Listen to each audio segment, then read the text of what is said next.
Пред стартот на сеидбата на градинарските култури на отворено или под пластеници, земјоделците да извршат агрохемиска анализа на почвата.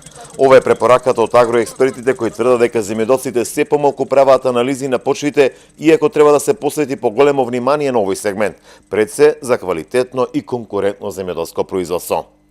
Во современиот свет, земјоделското производство, значи не се замислува дури производство без да се прави анализа на почвата. Значи има големо значење анализата на почвата заради избегнување на непотребни трошкови за производство и со тоа, со помош на анализа на почвата, можеме ние да добиеме поквалитетно производство и повисоки приноси со помалку трошкови. Агрохемиската анализа на почвата чини максимум до 2000 денари. Преку неа земјоделците добиваат информации за активните својства на почвата, кои култури може да бидат засадени и кои ѓубрива треба да се применуваат. На овој начин земјоделците ќе може да ги намалат производствените трошоци. Зависи од културата, им пишуваме препораки, исто како диагноза, пишуваме препораки за ѓубрење. Значи ако има од истиот елемент, ако има вишок, значи не треба да се додава.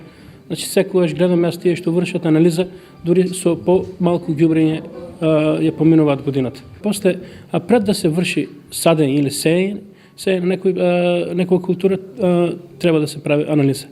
Значи пред секоја сеење и садење треба да се прави. Земјоделците агрохемиска анализа прават најчесто при подигнување на нови овошни и лозови насади пред се за добивање на субвенции од државата, бидејќи тогаш се бара доказ за извршена анализа на својствата и елементите на почвата.